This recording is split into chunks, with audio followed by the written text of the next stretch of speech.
Hey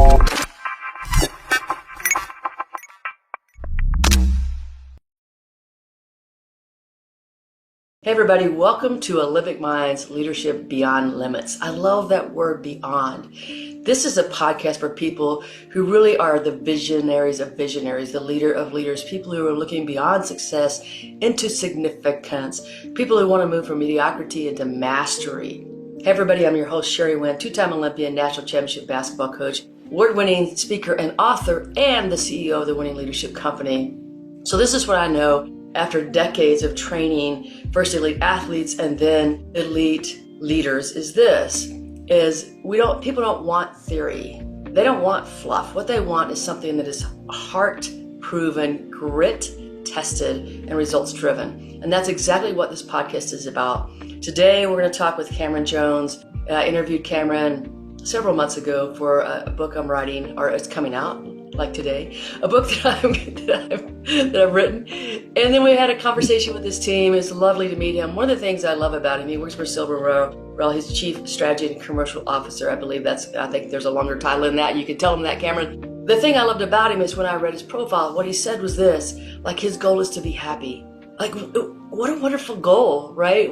We think that achievements will make us happy, and it's really the other way around. If we strive for happiness, then our achievements will fall into line for us.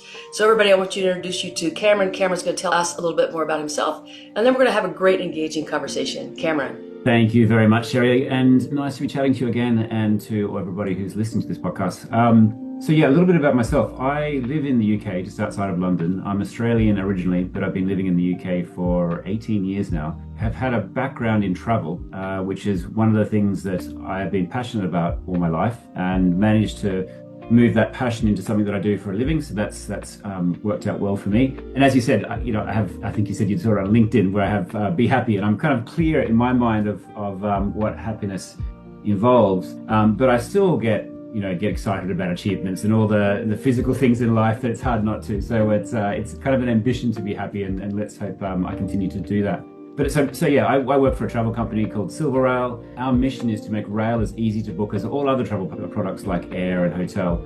And rail is a significant part of anyone's mobility in Europe. Most people would use the train to commute to work, if not commuting to work, for traveling around in countries for business or pleasure. So it's a really big part of people's lives, but it's very difficult to book online. So SilverRail is trying to make that easy and get more people on trains. Wow. So Cameron, we talked about happiness, and you're like, well, I still want to achieve. Of course, like that's part of our human nature is to achieve. But tell me, with all the challenges that occur in our lives, and certainly we have a lot of challenges, like nobody gets to this life without challenges. How do you meet those challenges in such a way that the end result is still happiness? For me, there's not been a sort of a defining moment in my life that was the sort of big challenge and everything changed after that. It's been a number of little things that have evolved both my style of leadership and you know what it is? It's not my style of leadership. It's the way I think about people and the way I think about what I want to achieve.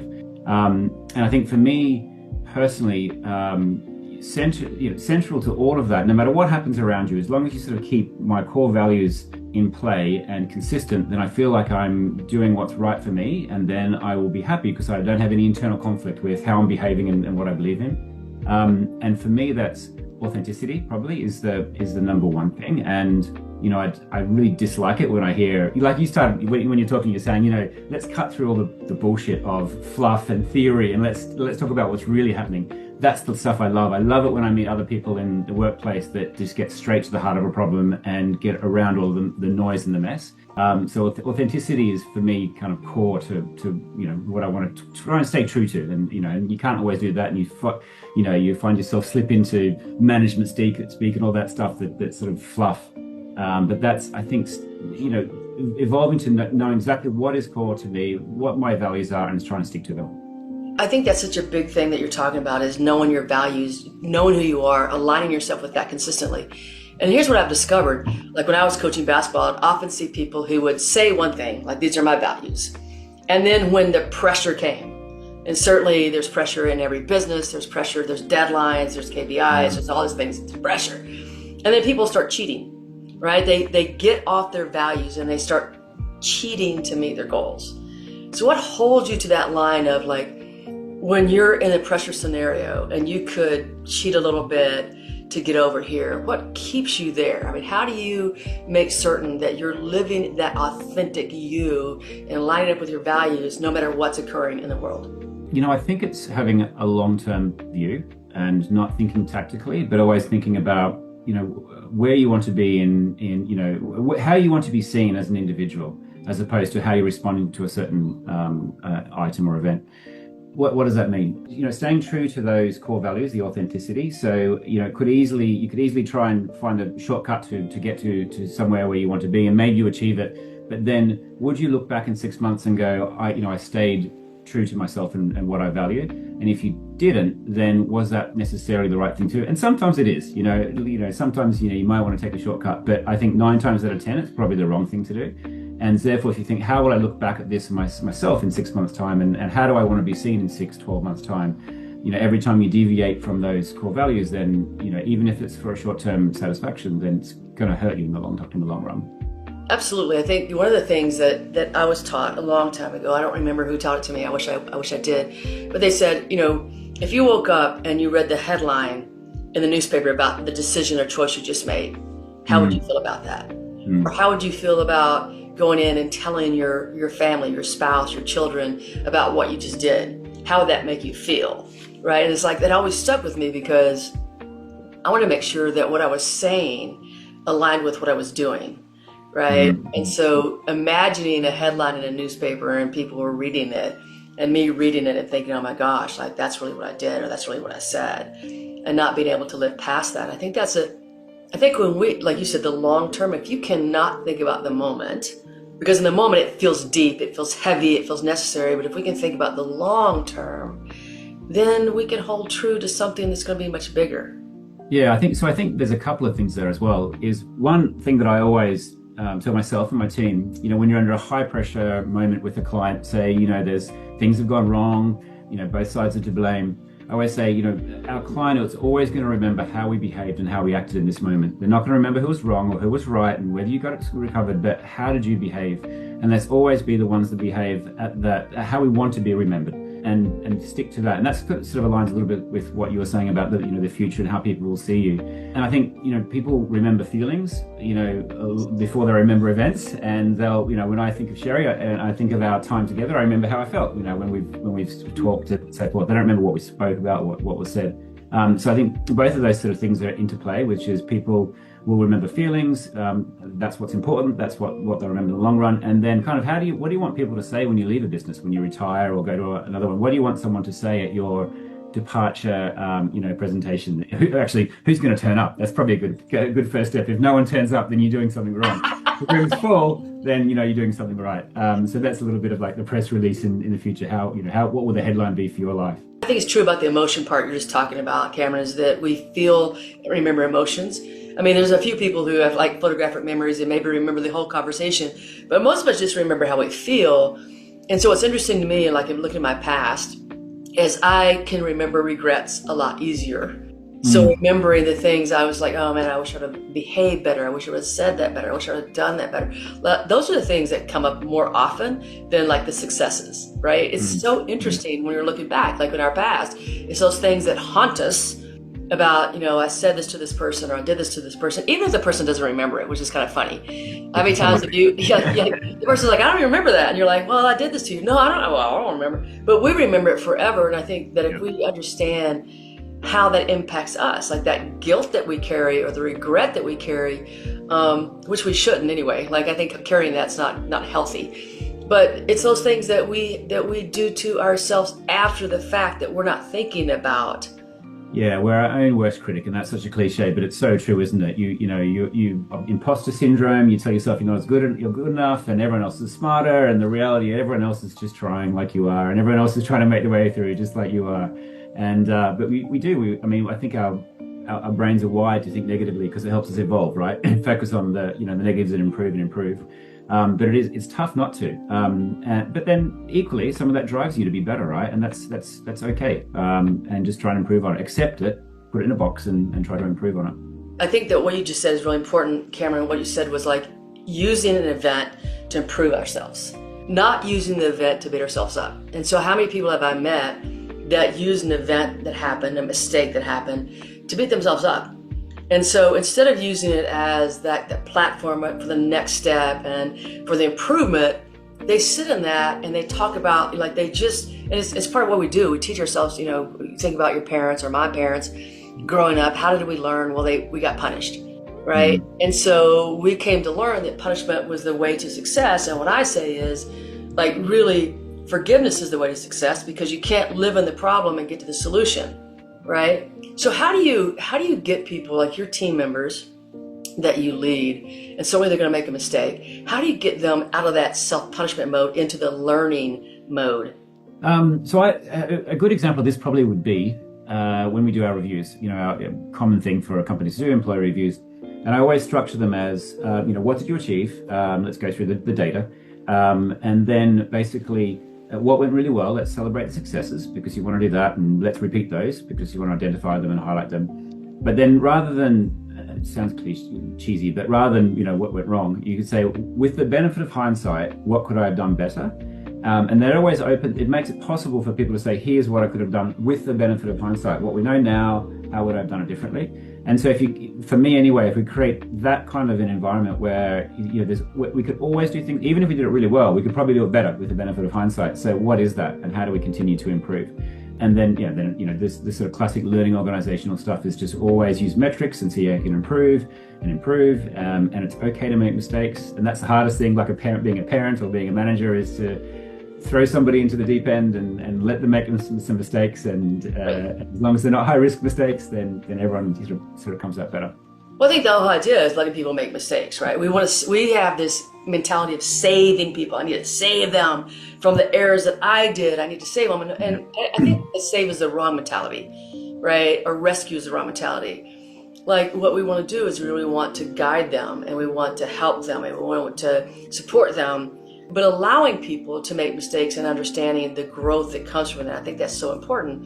And you said, like, it's so hard. Like, even if as a parent, you're like, like, my child is going to do this and it's going to hurt and whatever. But that's also a choice. Like, the choosing of how we feel about the mistake is also a choice that we can teach people, right? And I think what you said right then is about it with the benefit of hindsight. But if we can get people to look at it differently, so, my favorite word when I was a basketball coach was recover. So for 23 years, when my players made a mistake, I didn't care about the mistake. What I cared about was the gap between the mistake and the recovery, right? That's the recovery gap. That's what I cared about the most. So how could we get them to get from here's the mistake and here's the recovery? How can we get that gap almost non-existent? How can we focus on that versus the mistake? Yeah, it's actually something, sports kind of the interesting parallel here. It's so close to business, and hence why you're doing these podcasts, is my son's 9 years old and he's pretty good at soccer, but when he makes a mistake or misses a penalty, he's really, really hard on himself. And I constantly do that. I say to him, look, it's not about the mistake, it's about how quickly you learn from it and recover. And the really true great athletes and great sports people are the ones that bounce back from the hardships and show themselves to be able to be strong enough to come back.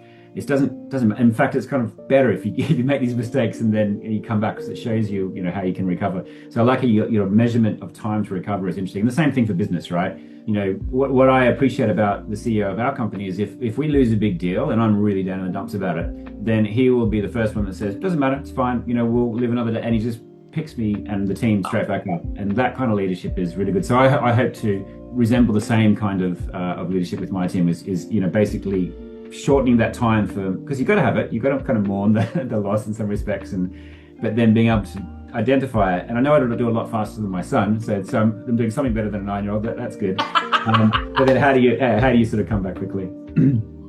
Well, I think that's the truth, is like really learning it, and you're teaching your son the great lesson right now. And your CEO is doing a great job of teaching you the lesson and remembering. It's hard when you put your heart and soul into something and it doesn't work out the way you want it to work out. It's really easy to go backwards and to beat yourself up and to say, I should have, like I should have done, this kind of thing. And that's the wrong thing to do, is to say, what could I have learned?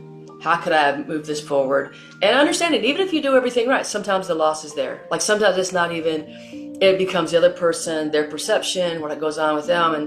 And what I learned from coaching, when I was a young coach, I'll never forget this. It was such a big mistake because I'd seen other coaches do it. And of course I didn't realize then, but They tried to fix a game right after the game. It was like, no, the emotions are too high.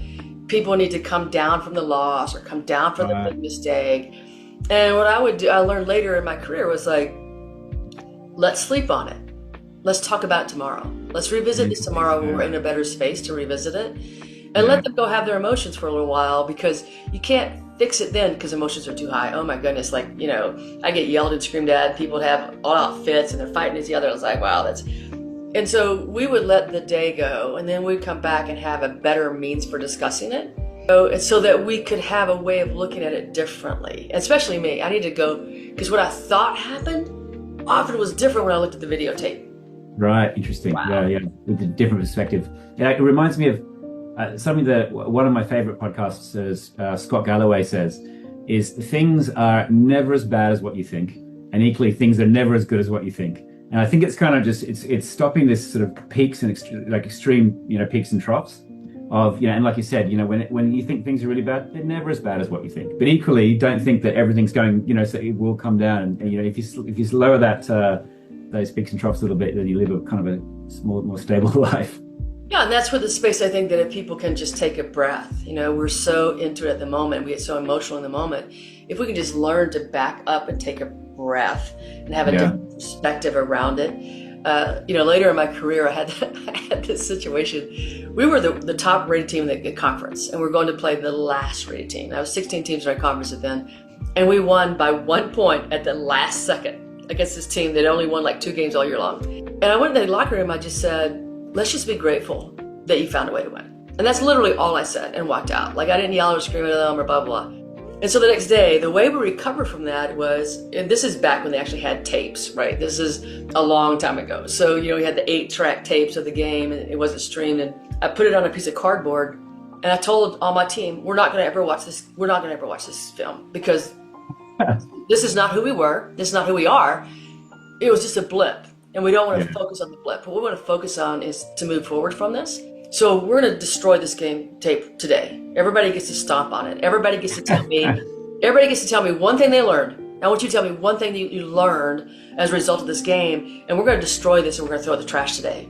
And so, so that moment was the moment that we went from feeling like we were losers and how terrible we were to we're winners and we won the conference. Right? We win it out. So I think that when we can get people to understand, like, the moment's not as bad as they think it is, and if we can find a means to move them forward, then great things are going to happen. You know, so part of the job of a leader is really to have that perspective, right? To have that perspective of, hey, this isn't as bad as we think it is, and here's how we can recover, and bringing people along. So when you're meeting that, like you said, your CEO brings you in and says, look, we're going forward. So what are the messages that you can take to your team to help them, or what kind of things can you teach them? Because I think that a good leader is a great coach, right? I really believe that. What can you teach them? Do you have like sayings that you use often, or do you have different, you know, exercises that you can do to bring them forth, or what do you do to get them out of a deep loss, or deep, like the negative mindset that we often get, to bring them forward? So, well, I'll tell you a slightly different one to begin with. And that's when we're in a sort of a slightly high pressure situation. And I've got this from, this kind of evolved between my CEO and I. So you're about to go into a big presentation or something. And, you know, it's quite stressful, you know, it's quite high stakes. And the thing he'd always say to me just before we go in is, don't fuck it up.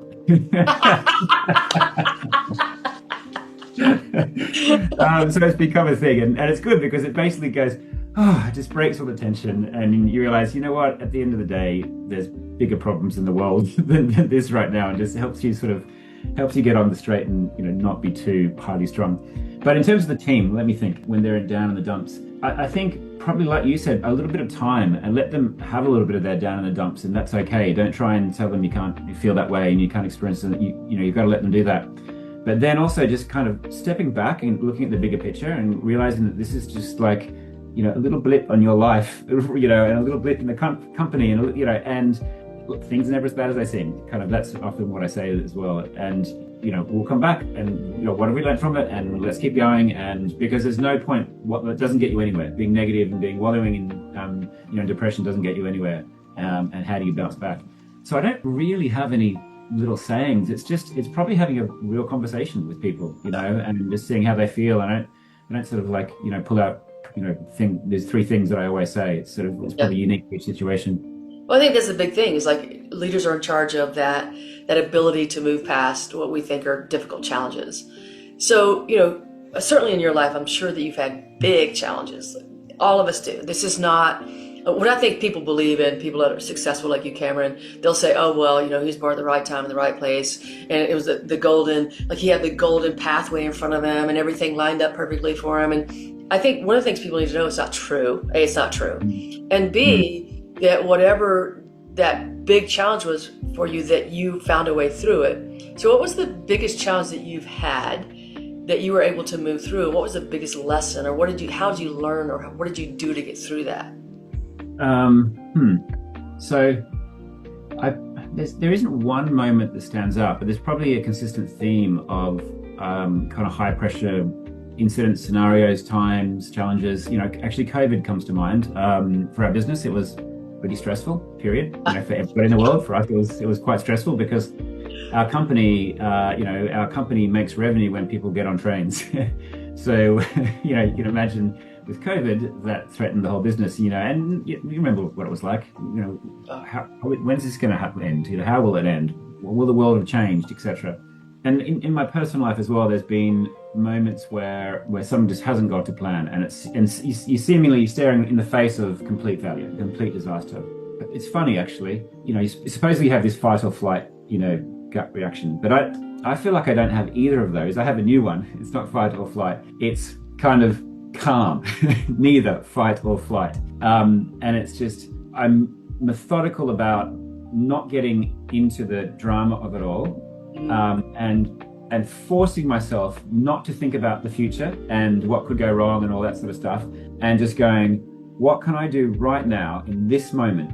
And what can I do to be calm, methodical about the steps? What are the truths? What's the next thing I can do? And then take it step by step, rather than going scenario playing. This could happen and this could happen. There's not, like, when the shit's really hit the fan, then be close to the truth and be close to the near term and make decisions by decisions. And then you sort of go to some of the principles with the team, like communicate a lot, be transparent, be authentic, be honest. You don't have to have all the answers. That's the sort of stock standard things you should do. And everybody, most people would learn about that in school and university and business school. And they're true. It's not that those theories or that are inaccurate. It's very true in those scenarios. I think people don't expect you to have all the answers in disastrous situations.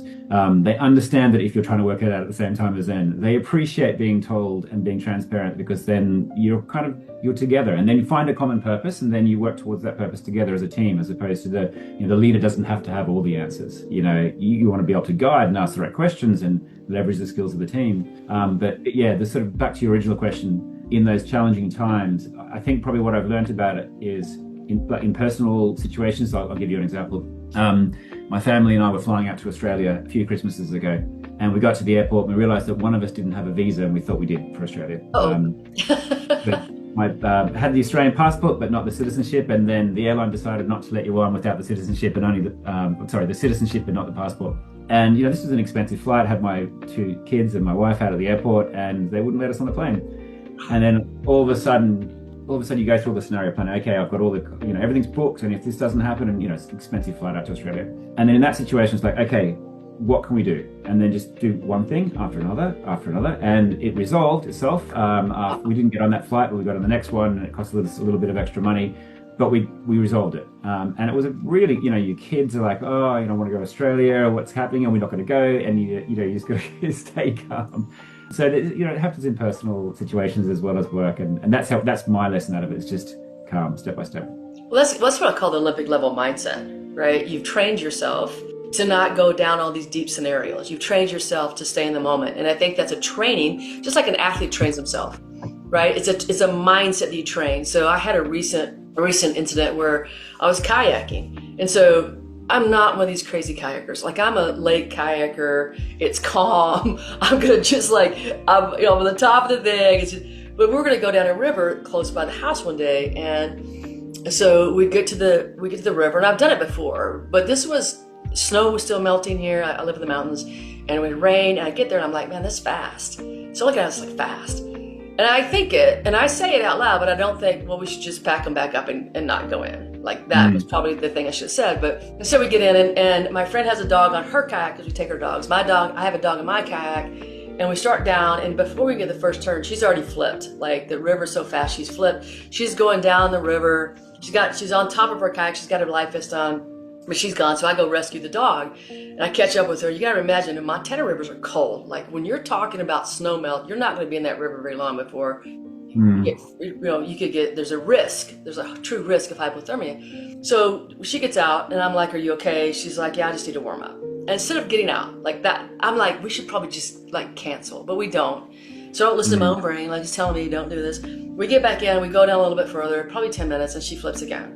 Off she goes, dog's over here, go rescue the dog. Now I'm in a situation, it's really hard to get back on my kayak because it's like this, there are rocks here and it's flowing really fast where I got out, and there's a tree not far ahead of me that's jutting out of the river, but I don't know where she's at, and I'm like, I gotta get back in, I don't know what's going on. So I get back in, well the dogs are kind of like not settled, and they tip the kayak a little bit, and we end up in the tree, right? So now the water's coming on the kayak's sinking, the dogs are freaking out. I grab them, they have a little life vest that has a handle. I grab them, I throw them out of the kayak. They get halfway on land, but they're not, their little legs are still dangling in the water. So I reach a second time, and when I do it, the kayak flips even more, and my leg gets caught between the kayak and the log. So now all this river is flowing into the kayak, which is pressuring me against the log. Well, I don't know where my friend's at. I don't know if she's going to be able to come back. I don't know what's going on. And I knew that nobody was coming down the river because there's nobody that had gotten in when we had gotten in. So it's like, okay, what are my chances of getting help? I'm like, probably nil right now. And here's what I did. Here's where my mind went to. So you're talking about training the minds. I think this is where people can really understand that you can train your mind. These are my thoughts. Stay calm, breathe. You've got this. There's a solution to every problem. I didn't force myself to do that. It was the first thoughts that came out of my mind. I just kept saying that. Stay calm, breathe. You've got this. There's a solution to every problem. So I started trying to figure out, could I move the log? Log wouldn't move. Could I move the kayak wouldn't move. I'm going through this. It's 5 minutes into it probably.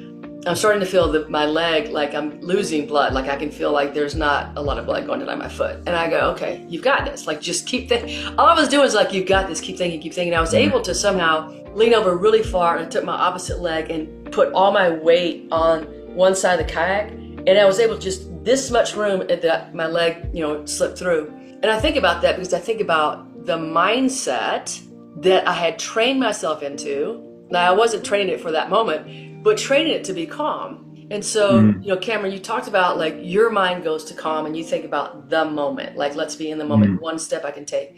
So what is it you do? Like I know what I do to train my mind, but what is it you do to train your mind so that it can be calm in the situations that you might be in?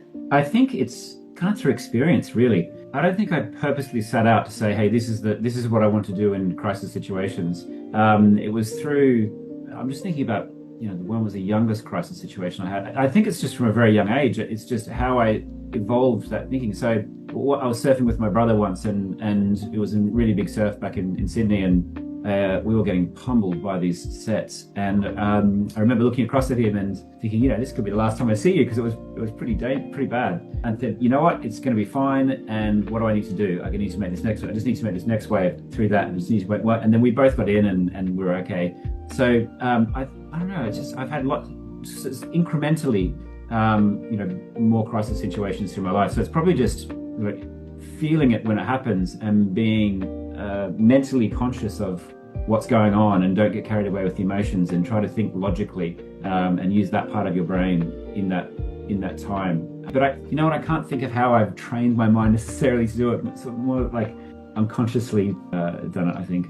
Well, I think you talked about, being a surfer. And so being in those moments, like surfing is like most sports, there's moments of danger in almost every sport, right? Mm-hmm. And so in that moment, learning that you have to be literally in the moment. Like you can't go into all the what if scenarios that could happen, because then you're way off. You can't perform in the moment if you're in the what if scenarios that could go, I call them what if down scenarios. Like people love to live in the what if down scenarios. I could lose my, a surfboard could fly up from me. I could get caught underneath the wave. I might not be able to breathe. I couldn't hold my breath long enough. Right. I mean, we could get caught in all that, or we could stay in the present moment, which says, what do I need to do right now to make sure that I'm getting through this to the next moment? And I think sports is a really good way of learning to be in the moment, because if you get caught in the too far down, right? Either way, like if I get caught too far in the, this is gonna be a great ride, blah, blah, blah, and I'm too far in all of the great things, or if I'm too far in all the negative things, then I can't perform right now in the moment. And that's the magic moment, is the moment right now, right here. I think sport is so good for everybody as they're growing up and in their life. I look at both of my kids and they're both heavily into sport, and I just see all the skills they learn about it. Having respect for your teammates, being able to work as part of a team, turning up for training, learning how to deal with disappointment, learning how to deal with success as well, and learning a new skill, like being frustrated that you can't do it, but then realizing you just got to stick to it and keep going, and you can do it in the end. Yeah, I think I've seen both my kids through sport be such an important part of their education, as well as the academia and all that sort of stuff. So yeah, a lot of what you're talking about in sport is, as you know, it's direct parallel to life. Yeah, so how do we people who don't play sport, right? So we get so much through sport because, like all the things you just mentioned, the discipline, learning responsibility, learning your role, learning how to be coached, learning how to, you're going to have failure. Like it's imminent. Like if you're ever an athlete, there's going to be failure. It's imminent. It's going to happen. And you have to learn to, kind of get through that so you can reach the next pinnacle. So if you have people that haven't played sports, how do you help them with failure, and how do you help them understand the discipline and the resilience that it takes to get to that next level? Yeah, I mean, they've got to find that somewhere else, haven't they? Whether that be, I don't know, chess isn't really sport, some kind of something where, whatever their passion or their hobbies are, I guess, is to throw themselves into it as much as they can. Because if you're not lucky enough to be able to play sport for whatever reason, how do you find that in other things? How do you find that those same challenges, those same risks that you put yourself on the line? And it could be, I don't know, a book club and reading in front of people, or writing poetry, or or anything like that. Yeah, you just have to find something that relates to people, because it is. And involves risk. It involves you getting out of your there is a risk. I mean, every day there's a risk, you don't know what's going to happen in the days, whatever's going to happen. But I will tell you this is one of the biggest challenges, and you mentioned it earlier, was that I have as a coach and coaching people, even at your level, Cameron, is there's this imposter syndrome. So that comes from this overriding self-doubt, or this overriding feeling of unworthiness. And many people live in that space of, I'm not good enough, or I won't be able to make it through it, or really if anybody found out who I truly was, they wouldn't want me here. So do you meet that? Because it's a mindset that will destroy the potential of a team member, or even a C-suite executive. Have you met that kind of mindset, and how do you help people get through a mindset like that? Yeah, I've had that mindset as well. Often have it. I think it's common in more people than you can imagine. I bet you agree with that. So look, again, I think through experience, throwing my team into things, throwing myself into things where I are uncomfortable, and just proving over and over again you can do it, and you've done it, and you've had success, it chips away at that mindset. And probably, some people never get over it completely, and even look back at their life and go, did I really deserve all of that? Was I really that good? Probably you were, otherwise you wouldn't have achieved it. And probably everybody else is thinking the same thing, and it's okay. We're, like I sort of touched on earlier, I think we're all trying to get through this life and work out, what makes sense for us. And so what if you're an imposter? You're doing it. Well, I think that people get caught up in this, have the imposter syndrome, like it's a disease. I'm like, no, look, you just mentioned it. All people have it. When we're asking ourselves to level up, there's going to be this moment of incredible doubt. I don't know if I can do this. This is really hard. And what you just said about training yourself to put yourself in uncomfortable situations. It's again, that's just that mindset of, I'm going to put myself in this uncomfortable situation, because I know if I can get comfortable with the uncomfortable, if I can put myself somewhere where growth is necessary to get to the other end, then I will get there. And so it's that kind of thing that's what I call the Olympic level mindset, because a lot of people get to that same place and then they'll go, nope, this is it. I've reached as far as I can go. Nope. And then you find them, that's when they quit. That's when they search for another job. That's when they, a lot of people, I think, just decide at some point they're only as good as X, and then they just stop. Yeah, that's true. I don't know. Sometimes maybe that's okay. Sometimes maybe people reach a place and they're really happy in that place, and that's great. I think the world needs all sorts of people to do everything, but that's not something that I live my life by. But that's not because I'm always yearning to be something more or feel like I haven't achieved. There's actually I've forgotten his. There's an acceptance speech by Dumb and Dumber actor. What's the Dumb and Dumber actor? The movie Dumb and Dumber. Ace Ventura, Carrie. Gosh. Anyway, I know what you're talking about, but I'm at loss for words too, because I can see him in my mind. But yeah, he does this acceptance speech for winning an award, and he sort of said it's wonderful because he gets up there and he talks about, now that I've won this, just maybe I'll be enough. And he sort of looks at everyone, and then he said, because this is really important. Oh gosh, I've forgotten his name. With The Mask, he was in that as well. Yep. Him, yeah. So Google that person, if we can remember what his name was. Google him acceptance speech and watch that. It's brilliant, and it just shows you how let's not get think out we're too important in this world, and let's get a grip. It's really good. Yeah, I used to think the same way, Karen. I mean, I can remember that I thought, well, if I can just be, like All-American, I'll be somebody. And then it was like, that didn't do it. Well, if I can be an Olympian, and then I would be somebody. Well, that didn't do it. I had to do it twice, then I'd be somebody. Well, no. Well, if I can be a national championship coach, then I'll be somebody. Like this whole illusion of, when I achieve this, then this is going to happen to me. And that's really backwards. Yeah. None of that gave me what I was looking for. It was, I had to go inside myself to understand, look, I was already, and this is what I tell people all the time, you're born a winner, and then somebody else convinces you that you're not. And that's where we all live in this, whether it's unfortunate, but we have coaches, teachers, bosses, parents who somehow teach us that we're really not a winner. And I like to say, you're born that way. And if you know that you're born that way, and then other people convince you that you're not, you just got to reach back and understand that that was your right. Your right was to be as this winner or worthiness or whatever you want to call it. And then we reach for all these titles, these awards, these things, and they don't give us what we think that we ought to have, because you can't get it from the outside. It's got to come from the inside. That's true. Although the one observation I would make is believing you're a winner, but then equally believing that there is work to do and you can improve. So I see this with both my kids, and one of them has not the natural talents that the other one has. However, she has this grit that has evolved from starting here and ending up here. Mm-hmm. And whereas the other one is very naturally talented and is here already, so it doesn't necessarily can just do everything, right? So it's not as there's this believe you're a winner, but also believe you can even get better. So he should go from here to here, and that's this sort of grit that that I see. So it's almost like believe you're a winner, but believe you can improve even more. Like it's not that's not it. You're not done. Like grow. There's a podcaster I listen to, and one of the things she says is learn to be joyfully incomplete. So you have this idea that you're really good and you can get better, but you don't beat yourself up. Like it's just like this joyful place of understanding where you are and knowing there's more. Like you don't have to settle. And and I think that's such a great thing to think about. It's like joyfully incomplete. Like I can be joyful at where I am. I can celebrate where I am, and I can also understand there's more. Like there's depending on how much I want to grow and how much I want to learn and what I want to achieve.